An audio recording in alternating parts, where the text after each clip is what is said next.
Hello, I'm Ruth Poniarski, and I'm from Long Island, New York. What story And are you here to share today? I'm here to share with you my story that I have written a memoir, Journey of the Self, which depicts my journey through surviving devastating mental illness and Who do you coming of who? age. Yeah. So who do you hope hears this? I hope college students hear it, parents, grandparents, anyone who's going through strife and feels isolated and alone, you're not alone.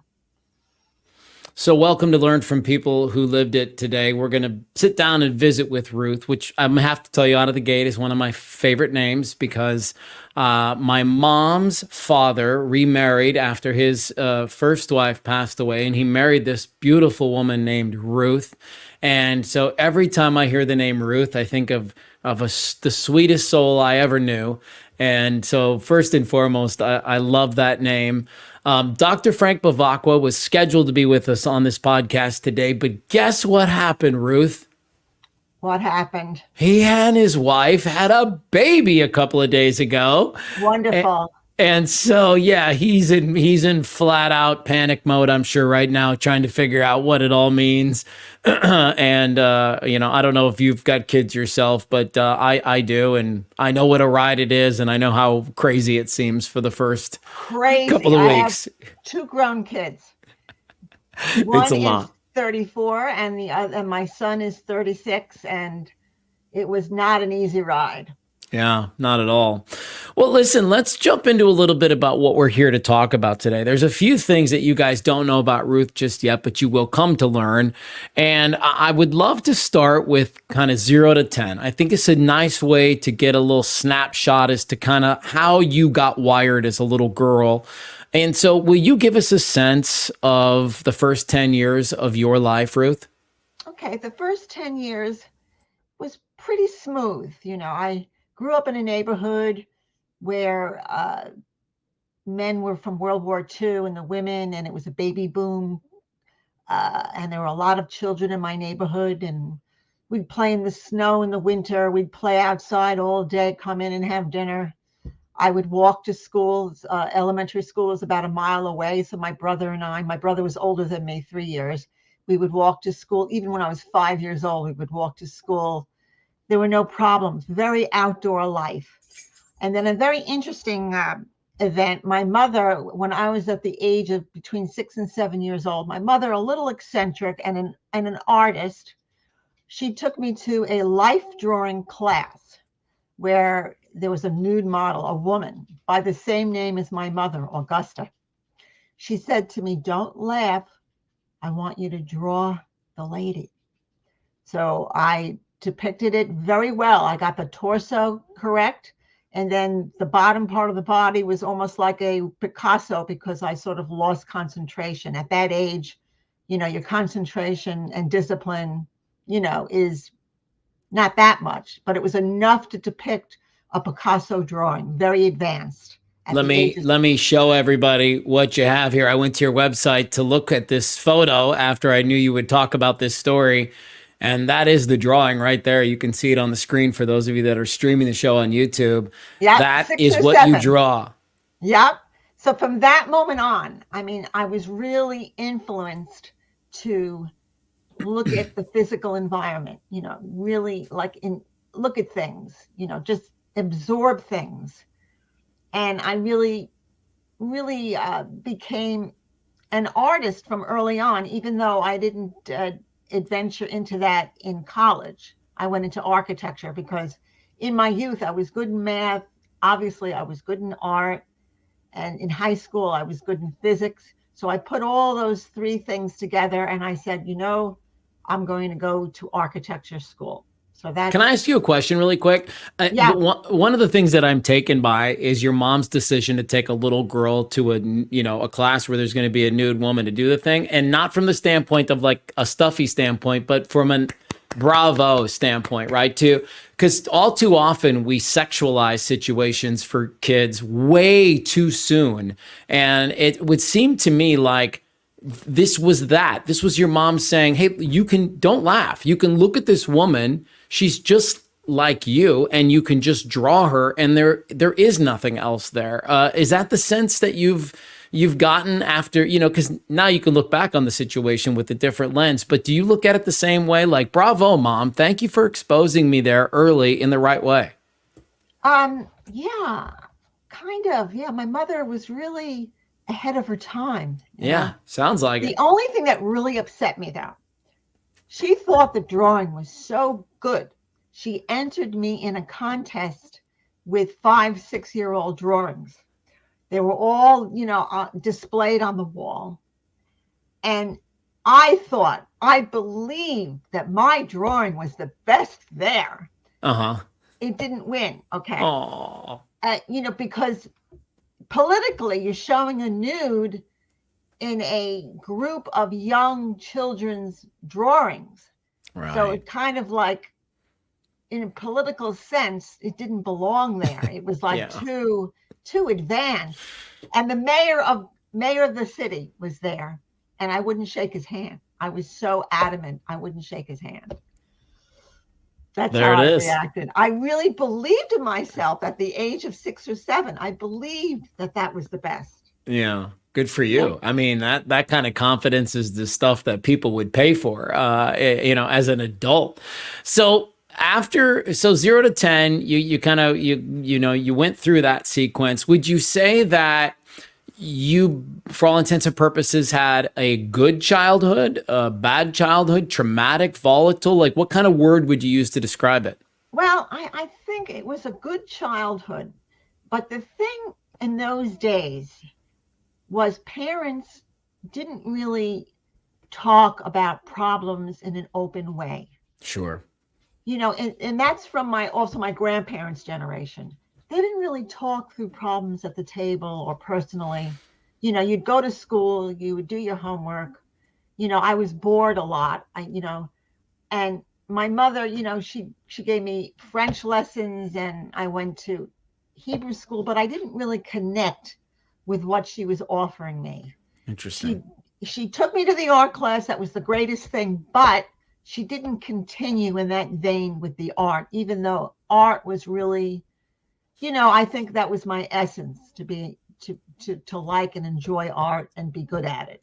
But she didn't really nurture that, even though she started me on that path. Yeah. Huh. Let's fast forward a little bit. The year is 1977. Yes, You are in your fourth year at college, where I guess you're studying to be an architect. yes. It was a And 5-year program, 5-year okay, architecture program. so what happens? Give me a little sense of what's shaken out in 1977 that leads you to this big life altering event for you. Oh, yeah. Okay. So in 1977, that was the beginning of my 4th year. I returned to college. Let me go back a little bit, 2 years before. In my sophomore year, I was very much in tune with all the architecture students. We were a group, we were a clique. We would have little parties, we would smoke marijuana. Well, and I became a victim of smoking too much marijuana. And Mm, after that, I became paranoid. I became listless, goalless, floundering, not good in my studies. My freshman year was excellent in my studies. My sophomore year, boom, I took a downhill course. interesting. Continued into my junior year. And in my junior year, I had a lovely boyfriend, very, very creative like me. We were like buddies. But when I returned to my 4th year, he didn't return. He stayed. He was living in Europe with an American family, and he decided to transfer to Sweden to an architecture school. So we were continents apart. I was really feeling isolated and alone. And also in my junior year, yes, I had dropped out of the core design course. The design course in architecture school.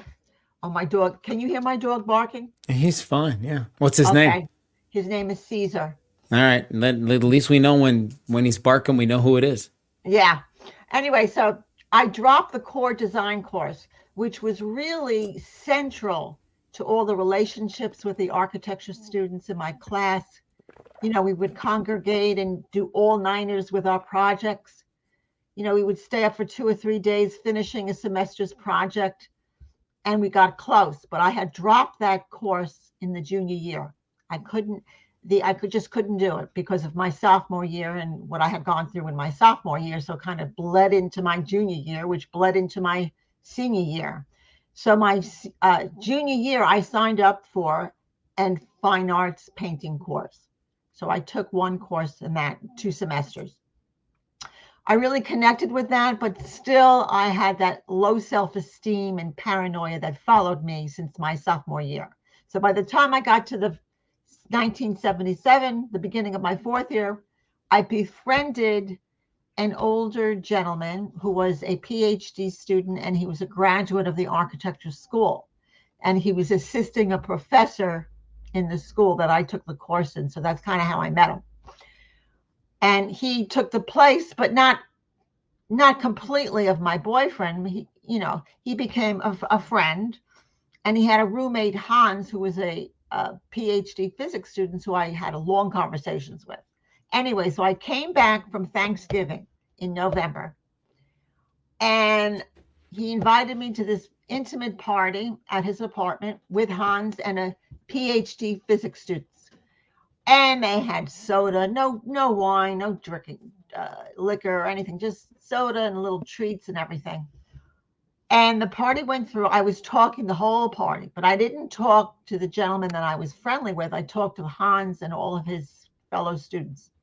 At the end of the party, I hadn't eaten anything. I was talking the whole time. I was a very talkative person. At the end of the party, this gentleman who I befriended, I will call him Dennis, he gave me a brownie cake, a delicious brownie cake laced with angel dust, which is a PCP, or a tranquilizer for large animals, such as horses or elephants. Wow. It's worse than LSD. It's a street drug, but it's worse than LSD. How so? I hallucinated. I mean, wow, did I hallucinate? I wanted to jump out the window. It was a 1-story apartment, but I wanted to jump out the window and just run. I wanted to run away. I wanted to run. So Dennis kept me from jumping out the window. Then I managed to sit down on his bed in his room for about an hour and kind of like chill out. And then that wasn't what he planned. He wanted to go further in the relationship. I think that's the big reason. It's almost like the modern Me Too unit, Me Too movement. Yeah. Where they drug you and they want to do more to you. Yes. Sort of like that. And I got up after an hour, left the apartment, and I got into my car. And this is college in the north. I won't say the name of the college, but it was in the north. I got in the car. I drove to 90, Interstate 90 that goes to Massachusetts. Got on, went that direction. Then I turned around and I went the other direction through New York. And all of a sudden, paranoia gripped me. I was imagining that there was a revolution going on between the capitalists and the socialists, and my people were leaving in spaceships. They were abandoning me to an apocalyptic world. Oh my God, it just came over me like a surge, like a wave. So anyway, I continued to the New York State Thruway. I got on the New York State Thruway, and I said, oh, maybe I can drive to my boyfriend who had left me for Sweden. His brother was going to a college in Poughkeepsie, New York. And I said, maybe I can go there and confront him and whatever. Then I said, no, I can't. And then I turned around and went back up the New York State Thruway. I went back and forth. And then all of a sudden I went back on it. I parked on the shoulder of the highway. I abandoned my car, I think I left my pocketbook in the car. I started walking and walking. By the time, this was like midnight now, I kept walking, and it was not good weather. It was damp and wet. Somehow I lost my shoes. I walked about 12 miles on the shoulder of the New York State Thruway, go And inside. you're high, right? You're hallucinating. You're I'm tripping. yeah, but in a paranoid way, in a Right. paranoid. And I walked and then till dawn. Now, when the sun came up, a kind of reality kind of hit me for a minute. And I said, I hitched a ride back to the college town to where my apartment was. And when I reached the apartment, my father, who was frazzled, was there. Dennis and his nice roommate were there. My two female roommates were there. And I just kind of like zoned out. I didn't pay attention to them. And I'm still going through this period of paranoia and still in a horrid state. But I managed to like bypass them. And my father my father said, we're going to leave. We're going to go. We're going to go home to Long So Island. I'm going to ask you a couple of questions about this experience. I too, and when I was I think I was about 20, maybe I was 19, I Yeah. tried acid for the first and only time. And I had a similar experience with it where I got real paranoid for about 2 or 3 hours. And I was like, my friends had to talk me out of running into traffic because I was convinced that I could jump over the cars, and like it does crazy things to your head. I mean, that's the thing about it. It's such a wild experience. How long, beginning to end, but before you felt like yourself again?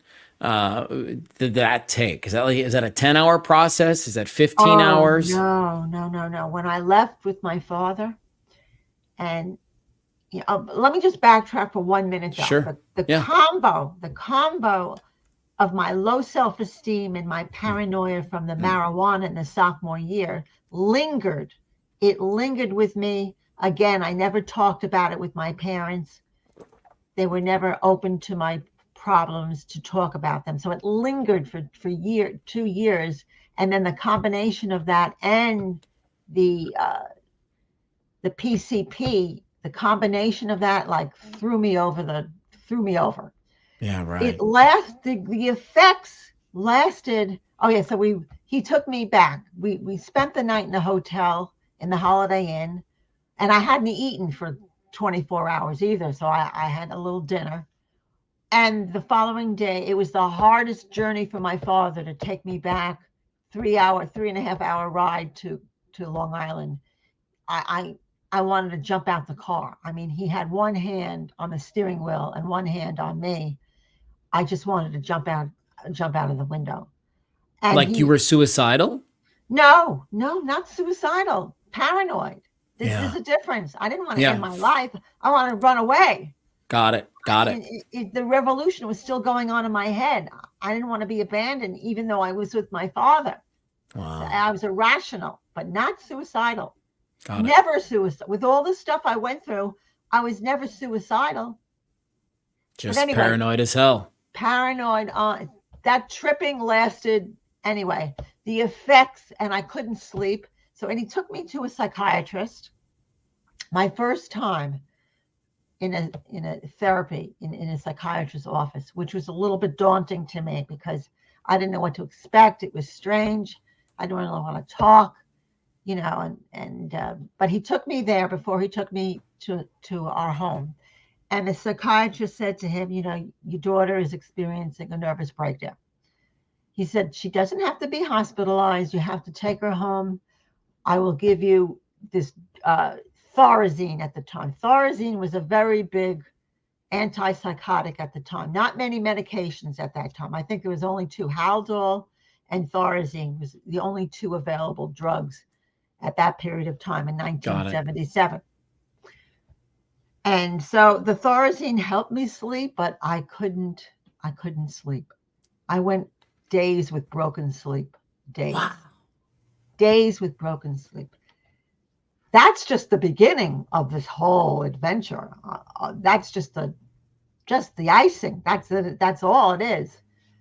But anyway, so after about 2 or 3 weeks, and my mother, my mother was not very overly warm, so she didn't comfort me with a hug saying, Ruthie, it'll be all right. Nothing like that. But she did was she structured my time. We did art projects. We did collages together every day. I had my 3 meals a day. It was this very structured, non-stressful environment. And creative and that and creative. must be mentioned, right? Yeah, you Yeah, had an and outlet for some of these feelings. yeah, so I it was sort of like occupational therapy. Yeah. And so she did that, and she did that instinctively. She didn't talk to anybody about what she should do. She just followed through with her plan, and that's what we did. So about after 2 or 3 weeks, I was back to quote normal.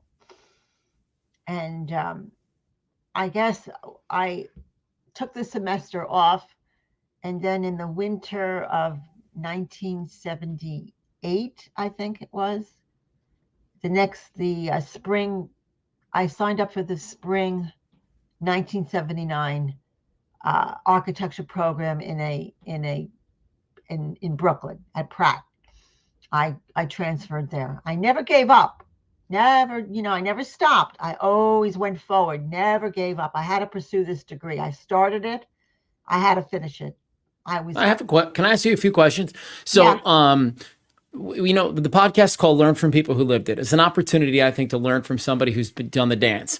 And so I've known a lot of people, you must know a lot of people who have all taken drugs. They've taken psychedelics, they've taken acid, they've taken, smoked weed. Like, I know people that have done every drug on planet Earth, and they never had a bad trip. They never had a bad experience. Or if they did, they worked through it. And then as soon as it was done, they were able to set it down. Have you been able to pinpoint what it was about you, and maybe it was the combination that you mentioned earlier, maybe it was the environment, but what do you credit to that bad trip? Was it bad drugs? I mean, what do you think it was? as I said, I had a very low self-esteem. I was depressed. Ah, I okay. was anxiety driven, and I was paranoid. And that lingered from my sophomore year. And And it's then the almost like com that trip turned the volume up on it that turned stuff. and the fact that my boyfriend, who I decided I wanted to get married to this boyfriend. That's how Yeah. much I depended on him to come back. And he didn't come back. So I felt abandoned. So the combination of losing him, it's Mm, almost like losing somebody. He's on a sure. different continent. I lost my love, you know, and Yeah. and he didn't realize what was going on. He was too young really to grasp the seriousness of it, and what I was going through, and it was devastating.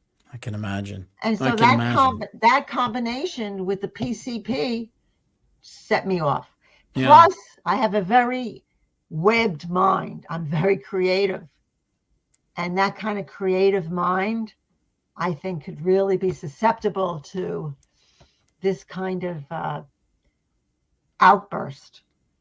I would say 100% because I have a very similar, like very creative mind. I don't need drugs to take me to a place. I can go there by myself.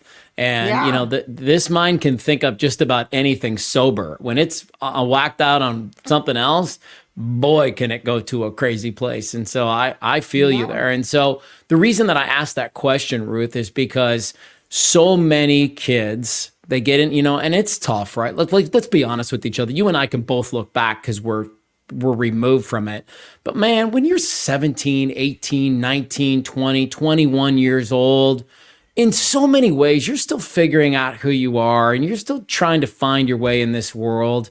And if you don't feel good about yourself, and life maybe has you anxiety ridden, like almost the worst thing that you could do would be to self-medicate or to try something like this that could have a very detrimental effect. And what's interesting about your story to me is, all these years later, I can still viscerally feel you when you tell that story. Like that's how much of an impact it had on your life. And I want other people to understand that that one choice you make, whether you knew that it was this or the other, could have you in a really different state of mind for a long time, one that takes a lot of work and effort for you to battle yourself back from. And so you go back to school, you transfer to Brooklyn.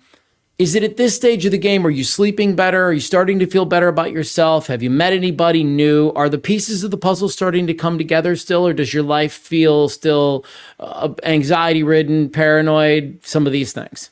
Okay, I'll let you know.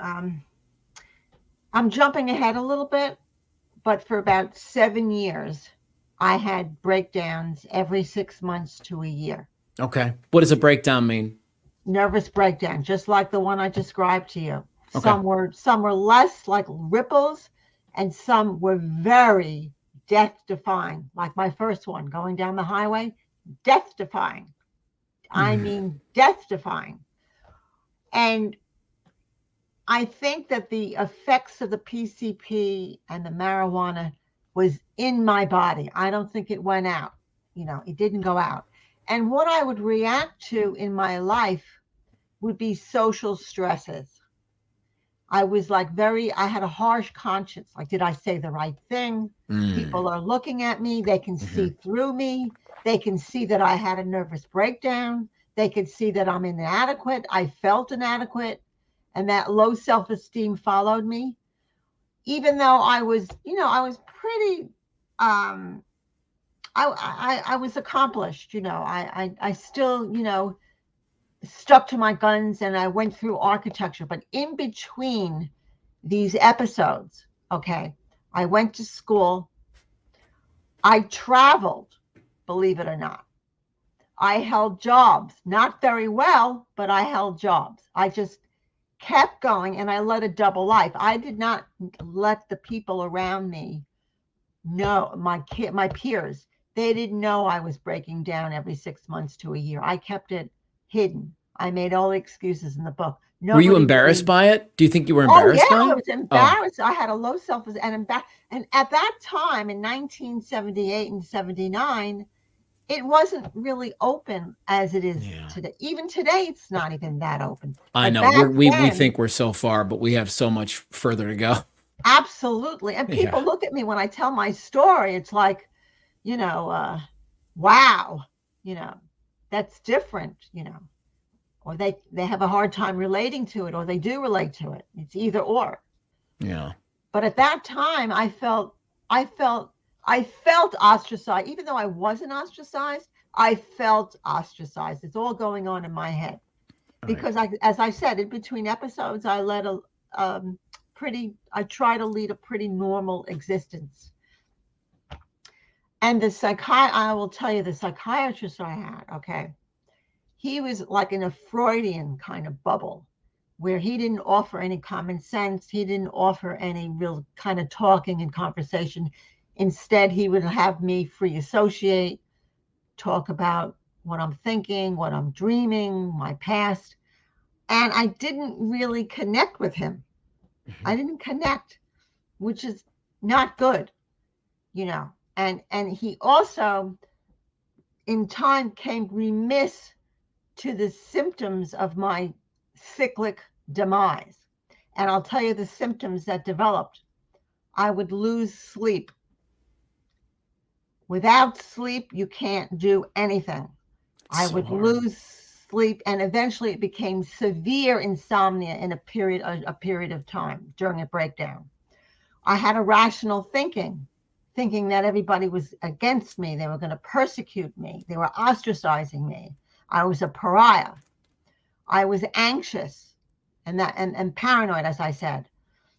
And I lost my appetite, and I didn't pay attention to the weather conditions outside and that kind of thing. And he never asked me, "Are you sleeping?" Very simple question. Are you Really? sleeping? He never, ever asked me. He was remiss. He was remiss. And during my normal time, I appeared pretty normal, even though all this stuff was going on in my head. I didn't really talk about it with him that much. So he kind of he didn't really read me very well. And for 7 years, and I'll tell you, shall I go to 1984? Please, yeah, jump wherever you want to go. It culminated, the whole thing culminated in the worst scenario. Mm. Okay. I signed up for a psychological workshop like Got it. S. You remember Erhard seminar workshop? So a Why do I feel psychological like I've heard it before, but I'm not super familiar that with it? that was in the 70s. It was very big. People went, they thought they felt better and psychological. Anyway, this was I call it a psychological workshop. I Okay. was led to believe that there were lectures on how to be assertive, how to analyze your dreams, and that kind of thing. Instead, it had 30 participants and they had exercises, and some of them were confrontational. Well, that made me stressed out. That, again, my whole cycle started again. It was a cycle. Starting out with some sort of social stress, or that would trigger my break. Okay, so I went one day. It was in the city, and I was living in the suburbs. I went there, and the first day I barely got through. I went there a second day. It was a 5-day workshop. I went there a second day. I barely got through. I came home. I wasn't eating and I wasn't sleeping. And I called them up and I said, I can't continue. Well, they tried to coerce me to come back. They didn't give up. And my partner from the workshop, we all had partners. Believe it or not, he was so abrasive. He came out to my apartment. He knocked on the door and yelled at me to come back to the group. I didn't let him in. I didn't even open the door, but that made me even more paranoid to the brink. So I called my psychiatrist and he said, don't go, don't return to the workshop. Do not return. I didn't return. He didn't say anything else. He said, you maybe increase your medication. I was taking Haldol, I think, at that time.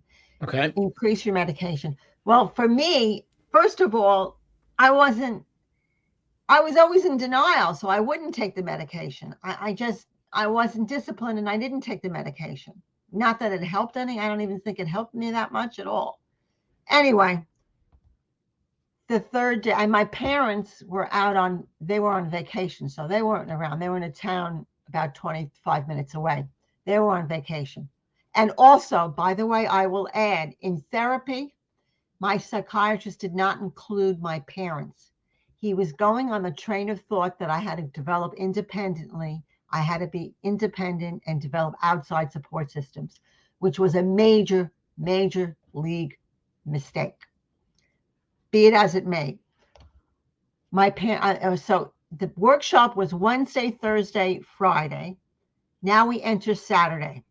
I'm pacing back, no sleep.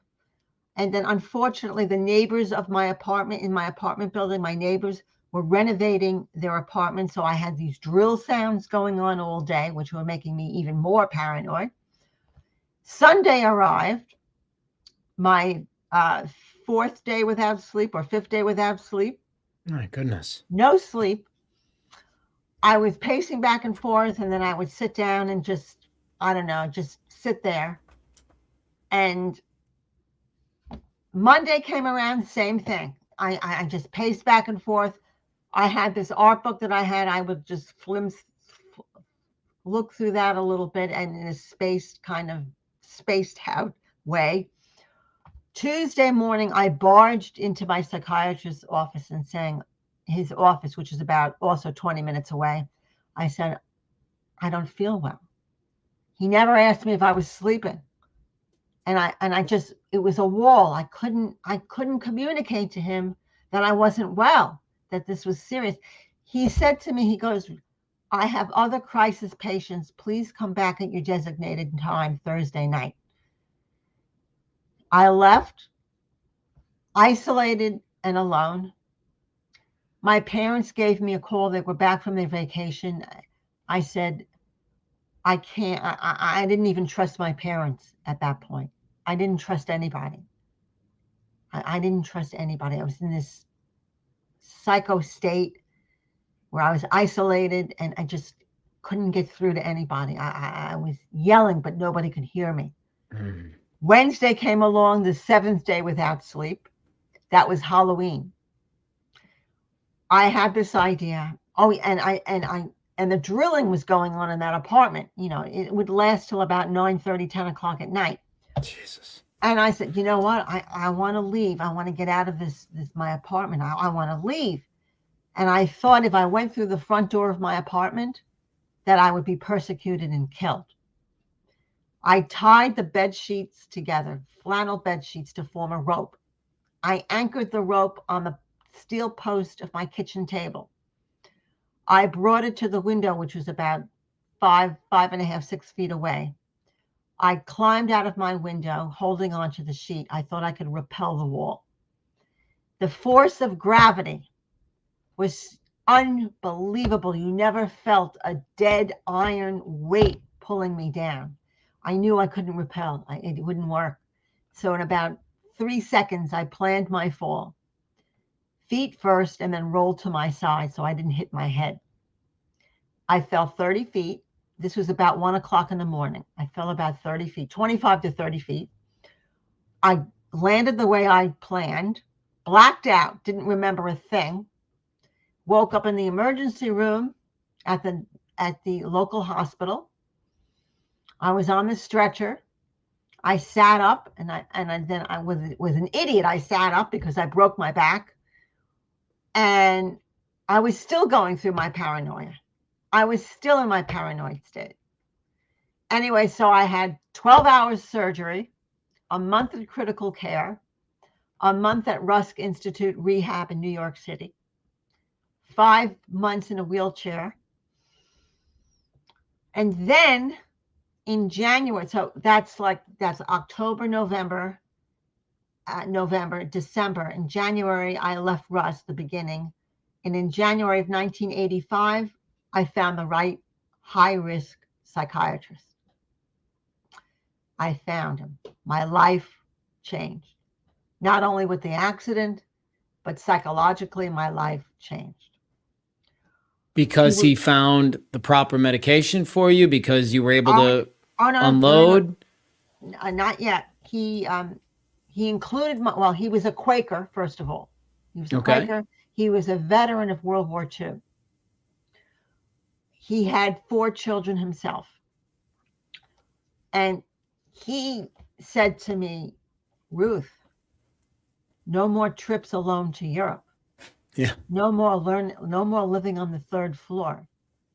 We're going to monitor your sleep. We're going to include your parents and even your brother in therapy. He said, and he had essays that he has written on how to maintain your sleep, how to eat properly, vitamin therapy, how to even invest your money, how to have positive relationships. So all of this, and then he was very common sense, and he would add to the conversation, and he would take notes. He would note down my dreams. He would tell me about my dreams. So I learned about myself in a deeper sense. And this guy sounds like he should have found you, 10 years ago, and it would have been so different, right? It would have been very, very different. Very different. And here's what I want to just pause you on really quick, and to just make sure that we articulate this point to our audience, which is he was super progressive back then, and he embarked on a holistic plan for you. He hit you from all of the angles. He didn't say, you got to figure this out by yourself like that other guy did. He said, no, hold on. We're going to get you rested first, because you can attest to the power of not sleeping. When you don't sleep well for a couple of weeks in a row, or even a few days in a row, it's super difficult to think logically, to even make decisions. Like, that lack of sleep has such a huge impact on us. And I would, and so I'll drive a stake into that, which is like, if you don't feel well and you're not sleeping, you should consider that the sleeping part of it might be the thing that you need to tick off first, because that sleep is so critically important to your health. I mean, you must preach sleep now as somebody who's, a little older and wiser, right? Absolutely, I do. Right. Absolutely. Yeah, absolutely. And I imagine going 7 days without sleep. You know what? I can't. It was like I was a soldier. Like, soldiers in war go without sleep. and they have to think and defend themselves and defend their country. Think about the harshness of a soldier's life. I was a soldier in civilian. I was a civilian soldier. Man. And a war Wow. myself. And I'm telling you, all the end picture of this whole thing was, I'm jumping a little bit. I'm going to jump, is to accept yourself Yes.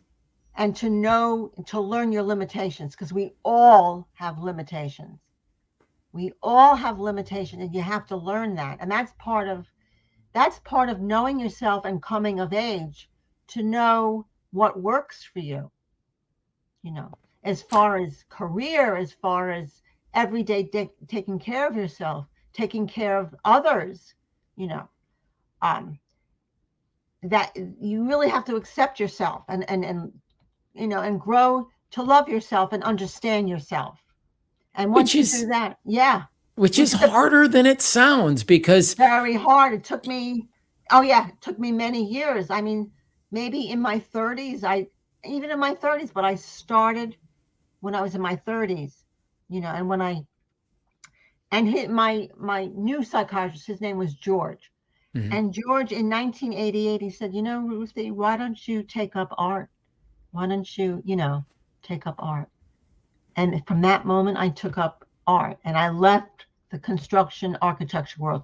Let me tell you also what compounded my social stresses and what I went through was being employed in a male dominated field at the time.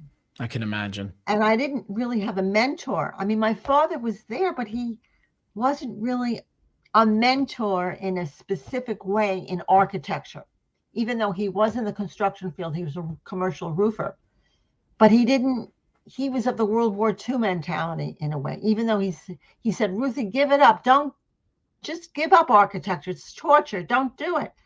I didn't listen to him. I went forward. I kept going forward. I had to finish the degree. I had to work. I had to do it. I was in a Mm. path. With all this going on, I never gave up. I never, ever gave up. I always moved forward. After each break, I would move forward, even though I wasn't moving forward because I wasn't really in the architecture world. I lacked certain disciplines, and I was always given the same rudimentary tasks. So I didn't really advance in the architecture construction world, which also compounded my low self-esteem. Everything compounded. That's But it. I It's still, almost never is it like one thing. It's usually a culmination of a few events. There can be one like kind of tipping point, but it is usually a bunch of different stuff. And so let me ask you a question. When you find art, when you make that transition into art, coupled by the fact that you're sleeping, coupled by the fact that you're in therapy and your parents are aware of the situation too, coupled with the fact that you're in a different environment, do you start to shift mentally? Does some of this paranoia and self-esteem start to smooth out for you? absolutely, ever Yeah. since George, I still had breakdowns, and I had major league ones, but they were four years apart. Then they became 6 years apart. Then they became 8 years apart. And knock wood, my last episode was in 2010. Now, Good. after 2010, I started writing my memoir. Now, writing, I have to tell you, I'm jumping ahead a little bit, but writing my memoir, I was able to look at myself objectively, minus the emotions, and see the patterns, because there was definitely a pattern of demise, a pattern of my existence. And it happened over and over again. And that's to the sin of my first psychiatrist, who didn't even realize consciously my pattern that was occurring. What was that pattern? The pattern was social stress. Then I would start to lose sleep. Then I had irrational thinking, paranoid, anxious. My low self-esteem was blatant. And that would last for a period, no sleep. It would last for a period of 3 or 4 weeks. And then I would resume my life again. I got Wow. sleep. But the whole thing is, I think you can narrow it down to lack of sleep, or lack of sleep. And I'll also say that I think the effects of the PCP and the marijuana over all of the years and all of the episodes, started to wear away. Mm. It weared away. It was in my head and it wore away. And I will give you this example. George told me, he said he was very keen on news. And he said a journalist back in the 70s or 80s was curious about an LSD experience. He was a journalist. He tried LSD. He ended up in a mental institution in Vermont for many, many years. I don't know if he's ever out. Mm. So it can affect certain individuals in a very devastating way. That's so important to say. And I work with a couple of different organizations where they work with folks and they use psychedelics as a therapy. But even those people are really quick to say there are certain folks that if they ingest this stuff, it's going to change the trajectory of their life and they should never ever touch it. And so it's so important for you to say that. Like honestly, what I said earlier is true. Some people take this shit and like it, they're okay. Yes. They learn a couple things from it. They have visions. They figure some things out about themselves. But for other people, it can be an absolute disaster. And it breaks my heart that this happened to you as a young girl, and what happened to you happens to all of us that experience these huge traumatic events. They tend to stick with us for a long time, and they tend to take a long time to sort out because there is no quick, easy fix. How would you describe your state of mind now? You're a mom, you've got two grown kids. I'm assuming you met somebody. How would Oh, you yes. describe yourself now? I'll go back a little to go forward. Okay. At the age in 1987, okay, Yeah. this is like 2.5 years with George, I found the right guy. After 13 years of dating and feeling inadequate and not really coming out really positive thinking about anybody really, although I did have boyfriends. I just never connected because of my secret life. I felt isolated even though I had friends and boyfriends. I had Yeah. really I tried so hard for normalcy. So hard. Anyway, I met my husband through a dating service. I had signed up for this dating service, a lot of failures. I said, you know what? This is not working. And then I decided at that point, at the age of 30, I believe, I'm going to be happy with myself and I'm going to live alone. And I threw out all of the guys I had gone to. I threw them all out into the ocean. I said, that's it. No Yeah. more. 3 months later, I get a call from the dating service. You know, they say, we have a gentleman that's interested in dating you. So he called me, and everybody knows my name, Poniarski. His name is Richard Poniarski. I said, what kind of name is Poniarski? Yeah. What kind of name, But anyway, we went on a date. He came up to my apartment to greet me. He called me Rita. I said, no, my name's not Rita. My name is Ruth. Anyway, we went out on a date, very polite, very sincere. He had gone to medical school in Italy. He was there for 8 years, loved Italy, loved it, but he came back. He moved in to Queens with his parents temporarily. Anyway, so being as that, we had a great conversation. He was finished med school and he was aspiring to be a psychiatrist. And so at that time, I'm saying to myself, I've been through so much. I bet I would make a good social worker. So I kind of connected with him and I thought, you know what, I may want to study to be a social worker. This was in 1987. We went out on a second date, okay? I was going through a mini ripple. I don't know why. I was going through this mini ripple, a lack of sleep, but it wasn't devastating. It was, I would call it a ripple breakdown. On our second date, I did not say a word. He talked the whole time. We were in this little Indian restaurant for about 3 hours. We closed the restaurant and he's looking at me. I'm not saying anything. He's doing all the talking. I didn't say a word. He thought, wow, this is really, what's up with this woman? All right, so we go back to my apartment. He kissed me on cheek goodbye. I thought I would never see him again. I thought that's it. He thinks I'm weird and whatever. A week later, a week later, he calls me. He goes, "Let's go see a movie and go to dinner." I guess going to a movie, I didn't have to talk. So we went to a movie, and then I guess the fourth date, around the fourth or fifth date, I told him everything about me. I told him what I had gone through, all the years, all the stuff. It didn't faze him. It did not faze him. I don't even think it registered how serious it was in his mind. Yeah. Okay. But anyway, we got along great. Again, he was a sincere, nice guy, not a mean bone in his body. And he didn't look down on me for what I told him or anything. He just, whatever.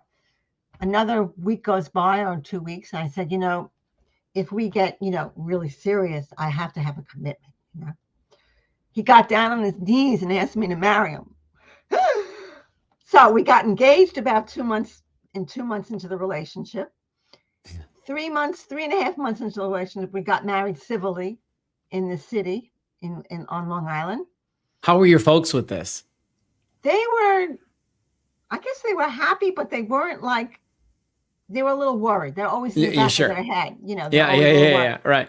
As any of us would be, after 3 months, right? Okay, so, and then 4 months, in 4 months' time, let's see, we met February, April, March, May, June, 5 months, right? Is that 5 months? 5 months later, we had a Jewish wedding, a religious wedding. All right. And the funny thing on the wedding, we're going down the aisle. My parents brought me down the aisle. You know how that goes. And I'm right on the floor before the bema. When you go up the steps in the temple, you got the bema up the steps to the stage. They left me there. And then, so Richard's parents brought him down before me, and he was up on the bema. He said to my father, "Bring her up, escort her up to the bema." And my father waved to him and said, "Come down and get Ruth. Come down and get Ruth and bring her up to the bema." This went on back and forth for about a minute. I'm going, I'm getting married, and this is... You guys figure this out here. We got a wedding ceremony. Yeah, everybody was laughing. Finally, Richard came down and got me, and we went up and we got married. Look at that. And we've been married now for over 36 years. That's incredible. That's incredible. How was life as a mother going through those experiences in the late 70s and early 80s? How do you think that your experiences imprinted you as a mom? Well, I had a lot of wisdom to tell my kids. Even though my son had difficulty, he had difficulty. And my daughter had, she was more, she was easier than my son. My son was very creative and very, he didn't sleep well. And it was almost like reliving something here. I can imagine. Yeah. But we held on. I held on, took him to everything I can help him with, and he turned down. He turned down. He's independent, and my daughter's independent, and that's all you can ask for. But along the way, I had a lot of wisdom to talk to them about. So they would listen, but as they got older, they would listen a little bit more, That's how that works. How that works. Yeah. And I went through a couple of major breakdowns with them. So they were aware. They were aware, which is very different than most children.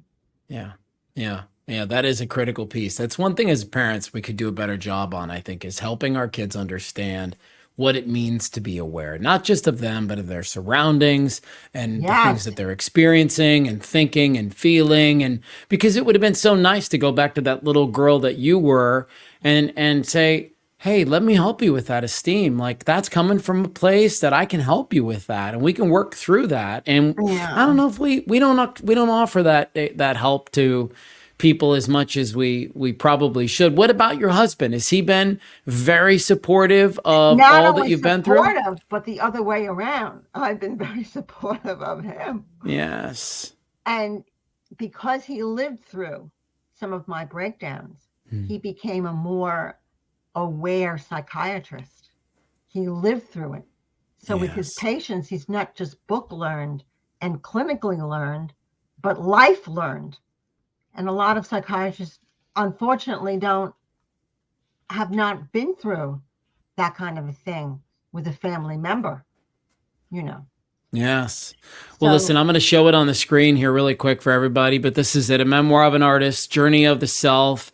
Ruth, it's been such a treat to get to know you a little bit and figure out how you got from point A to point B. And what a wild ride. I mean, from tripping on drugs to driving your car up and down the freeway to jumping out of a building. Look, it all worked out. And I think if there's an underlying message here, it's this message of hope. It's that it can feel crazy right now. It can feel out of control right now. You could not be sleeping. You could not be in good relationships. You could not be in a good job. Your life might feel like a jungle gym, but it is possible that you can heal. It is possible that you will work yourself out of that situation, and it doesn't have to be your forever. Isn't that, I mean, so important to let people know while they're going through hard things? absolutely. And they're not alone. These They're people not think that alone. they're all alone, but they're not. Read books. I'm telling you, read biographies. I Yes. tell people. And also I said keep a journal. Keep a journal of what you're going through, your feelings, keep a journal. I Reach think if and there's also, one, yeah, if yeah, there's one more question I can ask you, it's to kind of take us back to where you started, which was the late '70s and taking the PCP. For yes. somebody that's taken drugs and had a really adverse reaction to them, what kind of advice might you offer? Where would be a good place for them to funnel some of this confusing energy? Well, don't. I mean, if you take it, I would suggest talking to a counselor or Okay. somebody. Don't Yeah. don't think that there's no hope.